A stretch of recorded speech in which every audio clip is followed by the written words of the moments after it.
Hi, it's me Simon, YouTube channel. Welcomes U. ഇന്നിപ്പോൾ നമ്മുടെ bird sanctuary Kumarakom വന്നു ഇതിൻ്റെ ആംബിയൻസൊക്കെ ഒന്ന് എടുക്കാം. ഇവിടെ ഇത് നടക്കുക, എൻ്റെ റിനോവേഷൻ വർക്ക് നടക്കുക. അപ്പം ഈ ആംബിയൻസ് വളരെ ഒരു രസകരമായൊരു ഏരിയയാണ്. നമ്മൾ ഒത്തിരി പ്രചോദിപ്പിക്കുന്ന ഒരു സ്ഥലമാണ്. ഞാനതിൻ്റെ ആ ഒരു വീഡിയോ കാണിക്കാം.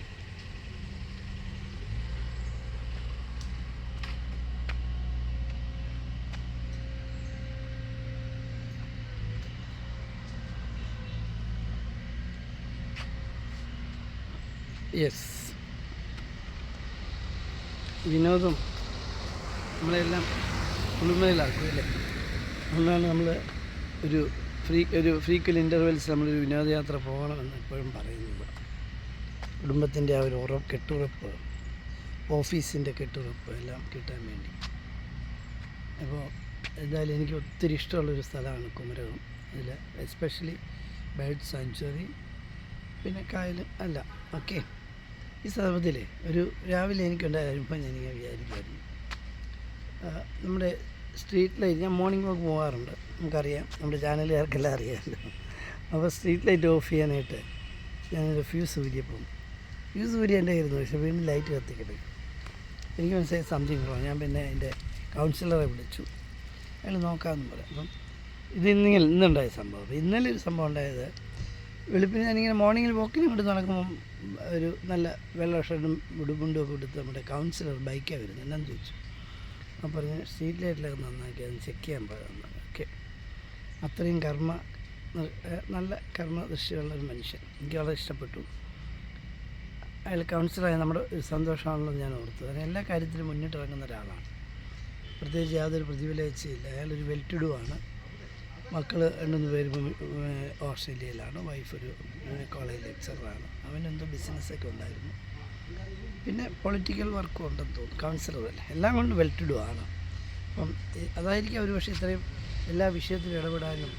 എവിടെ ചെന്നു, ഏത് ന്യൂക്ക് ആൻഡ് കോർണറിൽ ചെന്നാലും ജെയിംസിൻ്റെ കൈവപ്പ് പതിഞ്ഞിട്ടുണ്ടാവും. അപ്പോൾ തന്നെ ഞങ്ങളുടെ ഈ നടക്കാൻ പോകുന്നൊരു ഇതുണ്ട്, വെട്ടിത്തറ അങ്ങോട്ട് മാർക്കറ്റ് ലൈനിൽ പുഴക്കടവിൽ വെട്ടിത്തറ പോകുന്ന ഒരു റോഡും അതിൻ്റെ സൈഡിലുള്ള കാഴ്ചകൾ. അത് നമ്മളൊന്നും വീഡിയോ എടുക്കുന്നു, നിങ്ങൾക്കെല്ലാം കാണാപ്പാടാ. എനിക്കറിയാം, അമേരിക്കയിലും ഓസ്ട്രേലിയയിലും ന്യൂസിലാൻഡിൽ നിന്നൊക്കെ വരുന്ന ഒരു വെട്ടിത്തറ കാണാൻ വരുന്നുണ്ട് ഇപ്പോൾ.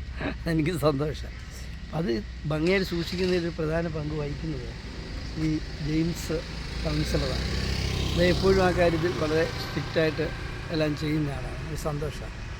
ഓക്കെ, തിരഞ്ഞെടുപ്പ് അടുത്ത് വരികയാണ്. പലരും ഈ എക്സ്പെർട്ടൈസും ഉണ്ട്.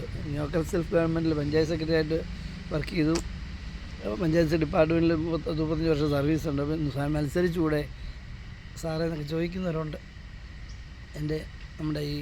നമ്മുടെ വ്യൂവേഴ്സ്. ഞാൻ പറയും ഓക്കെ, നമുക്ക് നോക്കിക്കളേ എന്നൊക്കെ പറയും. എന്നിരുന്നാലും അത് LDF UDF ഒക്കെ ഒരു വേണം സ്ഥാനാർത്ഥി തരാൻ, അല്ലെങ്കിൽ സ്വതന്ത്രമായിട്ട് മത്സരം. നമ്മുടെ മുനിസിപ്പൽ ചെയർമാൻ സ്വതന്ത്രമായിട്ട് മത്സരിച്ച ആളാണ്. സ്വതന്ത്രമാർക്കും ചാൻസ് ഉണ്ട്, നമുക്ക് നോക്കാമല്ലേ. അയ്യോ, ഞാനൊന്നും തീരുമാനിച്ചില്ല. ആരെയും ഒക്കെ ഓഫർ 1-2 പേര് ചോദിച്ചു. ഞാൻ പറഞ്ഞു എടുത്താൽ തീർച്ചയായിട്ടും മത്സരിക്കും. കാരണം ഒരു ജനകീയനായിട്ട് ജനങ്ങളോടൊപ്പം നിൽക്കുന്ന എല്ലാവർക്കും സന്തോഷമുള്ള കാര്യമല്ലേ. നമ്മൾ ഒറ്റപ്പെട്ടു പോകാതെ സമൂഹത്തിൻ്റെ ഭാഗമായി, നാളെ നമുക്ക് എന്താണ് സംഭവിക്കുന്നത് അറിയില്ലല്ലോ ഈ നാട്ടിലെ. അപ്പോൾ അവരോടൊപ്പം നിൽക്കാൻ നമുക്കിഷ്ടമാണ്. ഓക്കെ, അതാണ് അതിനെപ്പറ്റി പറയാനുള്ളത്. അപ്പോൾ നമ്മൾ ഈ ലോക്കൽ ഗവൺമെൻറ് ഒരു കൗൺസിലറുടെ കാര്യം ഞാൻ പറയും. ഇതുപോലെ ആയിരക്കണക്കിന് മെമ്പർമാരും കൗൺസിലർമാരും കേരളത്തിലുണ്ട്. അവരും ചെയർമാന്മാരും അതുപോലെ തന്നെ MLA MP ഇവരെല്ലാം കൂടെ ചേർന്നാണ് ഈ സമൂഹം കെട്ടിപ്പടുക്കാൻ വേണ്ടി ഭഗീരഥ പ്രയത്നം ചെയ്തുകൊണ്ടിരിക്കുന്നത്.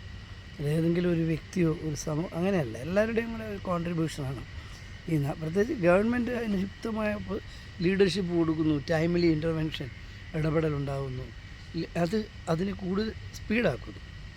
ഓക്കെ, എന്തായാലും നമുക്ക് സൂപ്പറായിട്ടൊരു IAS നരയൊക്കെ ഉണ്ട്. എല്ലാം നല്ലതാണ്. മൊത്തത്തിൽ കേരളം ഭംഗിയായിട്ട് മുമ്പോട്ട് പോവുകയാണ്. ഈ സന്ദർഭത്തിൽ ഒരു പ്രത്യേക വിഷയത്തിലേക്ക് നിങ്ങളുടെ ശ്രദ്ധ ഞാൻ ക്ഷണിക്കാൻ ആഗ്രഹിക്കുകയാണ്. നമ്മുടെ മുതിർന്ന ആളുകൾ, ഇപ്പം നമുക്കറിയാം പലവിധ കാര്യങ്ങൾ വന്നപ്പോൾ അവർക്കെല്ലാം ഓഫീസുകളിലൊക്കെ പോകേണ്ട ആവശ്യമുണ്ട്. അപ്പോൾ അത്തരം മുതിർന്ന ആളുകൾ ഓഫീസ് സന്ദർശിക്കുമ്പോൾ അവർക്ക് ഒരു പ്രത്യേക പരിഗണന നൽകാനും ഒരു ചായയോ കാപ്പിയോ നാരങ്ങ വെള്ളമോ എന്തെങ്കിലും കൊടുക്കാൻ, റിഫ്രഷ്മെൻറ്റ്സ് കൊടുക്കാൻ, സ്വീകരിക്കാനും ഒക്കെ ഒരു നിർദ്ദേശം നമ്മുടെ ഈ ആധുനിക ഈ കേരളത്തിൽ മുന്നോട്ട് കുതിക്കുന്ന ഡെവലപ്ഡ് കേരളത്തിൽ വേണമെന്ന് എനിക്ക് തോന്നുകയാണ്. നല്ലതാണെങ്കിൽ എല്ലാവരും ചർച്ച ചെയ്യണം. സമൂഹത്തിൽ ഏതെങ്കിലും ഓഫീസിൽ ഒരു മുതിർന്ന ആൾ ഒരാവശ്യത്തിന് വന്നാൽ അതൊക്കെ ആവശ്യമായ പരിഗണന കൊടുക്കണം, അയാളെ ഇരുത്തണം, സംസാരിക്കണം, ആവശ്യമായ പേപ്പറും പേനയൊക്കെ കൊടുത്ത് ആരെങ്കിലും ഒരാൾ ചെന്ന് എഴുതി കൊടുത്ത് അവരുടെ പരാതി കേട്ട് എഴുതി, അങ്ങനെ എന്തായാലും ഒരു സീനിയർ സിറ്റിസണാണ്. ഈ നാടിന് വേണ്ടി പണിയെടുത്ത, ഈ നാടിന് വേണ്ടി കഷ്ടപ്പെട്ട ആളെന്നുള്ള നിലയിൽ എനിക്ക് ഒരു അർഹത കിട്ടിയെന്ന് അയാൾക്ക് തോന്നണം. അത്തരത്തിൽ ഒരു സമീപനം ചിലപ്പം നമ്മുടെ മാതാപിതാക്കൾക്കോ നമ്മുടെ സഹോദരനോ അങ്ങനെയൊക്കെ ആയിരിക്കാം കിട്ടുന്നത്. ആർക്കാണേലും അത് വേണം എന്നൊരു അഭിപ്രായം എനിക്കുണ്ട്. തീർച്ചയായിട്ടും നമുക്ക് സുന്ദരമായ സുരഭിലമായ ഒരു സംസ്ഥാനത്തിന് വേണ്ടി കാത്തിരിക്കാം, പ്രവർത്തിക്കാം. Okay, all the best. Have A fantastic positive day. This is Simon Roy signing off from SP Simon YouTube channel. Okay, thank you.